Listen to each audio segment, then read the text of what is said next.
A recente viagem do presidente Lula pela Europa, com paradas na Espanha e na Alemanha, foi bem mais do que uma simples agenda diplomática, viu? Foi, na verdade, uma manobra de alto risco, dividida entre declarações políticas muito fortes e, ao mesmo tempo, negociações econômicas super pragmáticas. Então, a grande questão é: qual era a estratégia por trás dessa abordagem dupla? Para a gente entender essa jogada, vamos analisar essa viagem etapa por etapa. Primeiro, vamos dar uma olhada no tour diplomático em si. Depois mergulhar na posição política forte que foi marcada na Espanha e nas parcerias econômicas que foram cruciais na Alemanha. A gente vai ver também um apelo humanitário sobre Cuba e, no final, vamos juntar todas as peças para entender essa estratégia dupla do Brasil no cenário mundial. Então a viagem do presidente Lula à Espanha e à Alemanha, olha, não foi só protocolo. Foi uma missão com duas faces bem distintas, sabe? Uma parada para fortalecer alianças ideológicas e outra para garantir negócios bem pragmáticos. Isso já revela a complexa estratégia do Brasil para se reposicionar no mundo. A primeira parada foi na Espanha e o tom foi claríssimo: político. Lá em Barcelona, o foco não era em contratos, nem investimentos, mas sim em fortalecer laços ideológicos e construir uma frente comum com outros líderes de esquerda. O objetivo aqui era muito claro: unir movimentos de esquerda da Europa e da América Latina.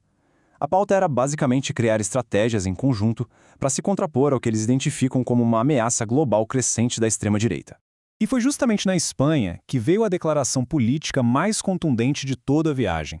Ao dizer que o presidente Trump não pode agir como imperador, Lula não estava só criticando a política externa americana. Ele estava apontando as consequências diretas disso, como o aumento dos combustíveis e estabelecendo um tom de desafio, de confronto mesmo. Então, a gente vê uma mudança drástica de foco. Aquela retórica ideológica da Espanha deu lugar ao pragmatismo econômico na Alemanha. O palco mudou. E a conversa também.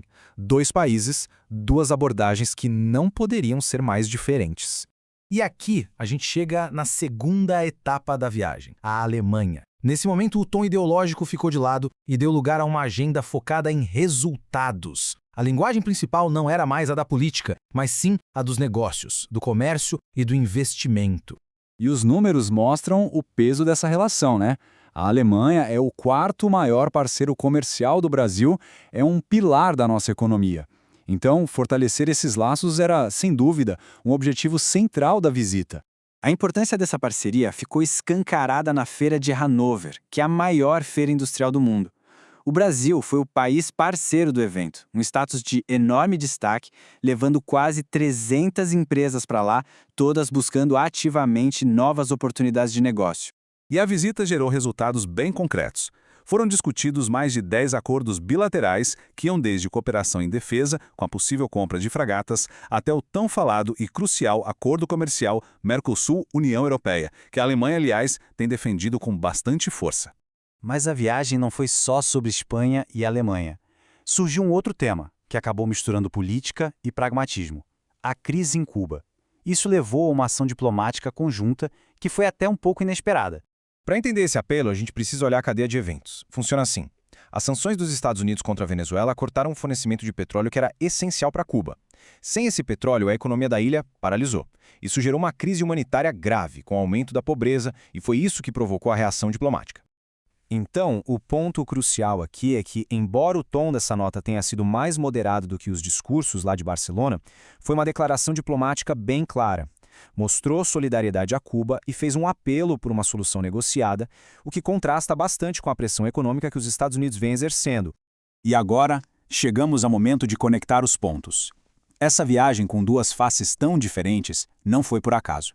Ela revela uma estratégia de política externa muito específica, que busca equilibrar, de um lado, interesses ideológicos e, do outro, necessidades econômicas. É o que a gente pode chamar de diplomacia dupla.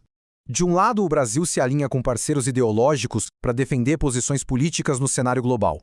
Do outro, se engaja com potências econômicas de forma bem pragmática para garantir comércio, para garantir investimentos. São como duas trilhas que correm em paralelo. No final das contas, essa viagem do Lula pela Europa resume o grande desafio da política externa brasileira. Ela busca reafirmar uma voz política de esquerda no mundo, ao mesmo tempo em que precisa, desesperadamente, garantir parcerias econômicas que são vitais. A grande questão que fica no ar é se essa estratégia de equilibrar ideologia e pragmatismo vai ser sustentável no longo prazo.